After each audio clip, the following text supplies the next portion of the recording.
In 1966, Bob Dylan released a track that harshly mocked John Lennon and the Beatles. From that point on, the relationship between Lennon and Dylan would deteriorate. But why did Dylan release this track, and what did John do to retaliate? Welcome back to Music Mongoose. Let's rewind a couple of years. He was our idol. Meeting him was an incredible honor. We had an unforgettable party that night, Paul McCartney once reflected. I felt like I had discovered the meaning of life that evening, he said. McCartney was talking there about the evening of August 28, 1964, when the Beatles met Bob Dylan in New York. This meeting is famously remembered for Dylan introducing the Beatles to some naughty recreational substances. Recreational substances I don't want to say the name of in case the YouTube algorithm gods are listening and decide to punish me. Please don't hurt me. This was a moment that many believe influenced a pivotal change in the music of the Beatles. From this point on, the radio-friendly Fab Four were abruptly immersed in a vibrant, psychedelic world of spiritual depth. Earlier that same year, 1964, was the first time that Lennon ever heard any of Bob Dylan's material. John Lennon recalls, "The first time I ever heard Dylan was in Paris in 1964. Paul got a copy of the freewheelin' Bob Dylan from a French DJ. For 3 weeks in Paris, we played it non-stop. We all went crazy for Dylan." So it's clear that this period marked a turning point for the Beatles. And I think you can see this when you look at the music that was released at the time. Their songwriting grew more intricate, their lyrics more introspective, and literature began influencing their work. Even their hairstyles began to reflect a more politically liberal stance. Now, Bob Dylan was keenly aware of what was going on here, with the Beatles shifting from pop, radio-friendly music to more sophisticated material. When he first heard the song Norwegian Wood, he saw so much of his own style in it that he created a parody titled Fourth Time Around, which serves as a sharp parody of the Beatles track. A standout track on Bob Dylan's acclaimed album Blonde on Blonde. On this track, Dylan playfully skewers the song's melody, rhythm, and lyrics, offering a clever and sharp critique of the Beatles' approach to songwriting. One critic described it as devastating at the time, and another said it felt like Dylan imitating Lennon imitating Dylan. The final stanza, "And I never took much, I never asked for your crutch, now don't ask for mine," is a fierce jab. I mean, this was a direct message from Dylan to the Beatles, especially John Lennon.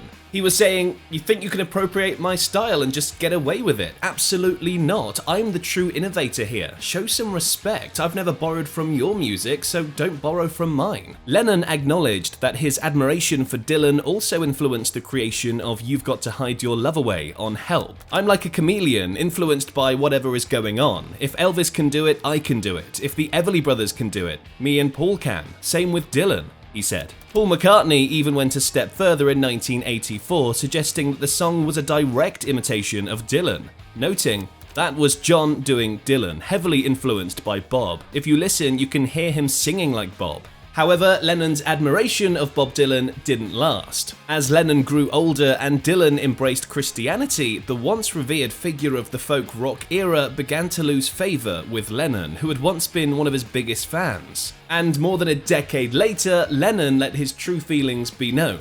Well, sort of. You see, in 1979, John Lennon sat down with a dictaphone and started retelling the story of his life. However, true to form, he lost interest after just 1.5 minutes and quickly diverted his attention to his usual ramblings, Paul McCartney, his mother Julia, and his anxiety about professional irrelevance. According to Rolling Stone magazine, this tape was found years later in a fan's garage. It was sent in to News of the World for vocal verification, although it wasn't really needed because listening to this tape, it's dead obvious that it is Lennon. So here we sit, watching the mighty Dylan and the mighty McCartney and the mighty Jagger slide down the mountain with mud and blood in their nails, Lennon says on the tape. He then went in on Dylan and his new song at the time. "Well, I was listening to the radio," Lennon starts, "and Dylan's new single, or whatever the hell it is, came on. He's referring to Gotta Serve Somebody, or as Lennon humorously renames it, Everybody's Gotta Get Served, from Dylan's 1979 album, Slow Train Coming.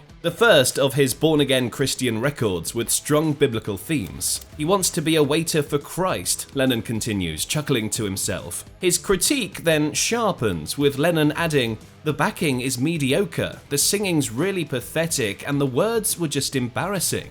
Now, Lennon saw an opportunity for revenge at this point. Just like Dylan had done years before, John Lennon decided to write a song that directly mocked Bob's new song. So he recorded a demo called Serve Yourself. Lennon sings in the demo, "You tell me you found Jesus. Christ, well that's great, and he's the only one. You say you just found Buddha, and he's sitting on his arse in the sun." This home-recorded satire was first released in November 1998 as part of the John Lennon Anthology box set. There are also other previously unreleased Lennon demos that poke fun at Dylan's musical style and lyricism, including Satire 1 and a track called News of the Day, where Lennon essentially sings a news article verbatim, directly parodying Bob Dylan. Well worth a listen if you can find it, by the way, it's hilarious. Now, in a public interview, John Lennon elaborated on his newfound feelings for Bob Dylan. "I must admit I was surprised when old Bobby Boy went in that direction. I was quite taken aback.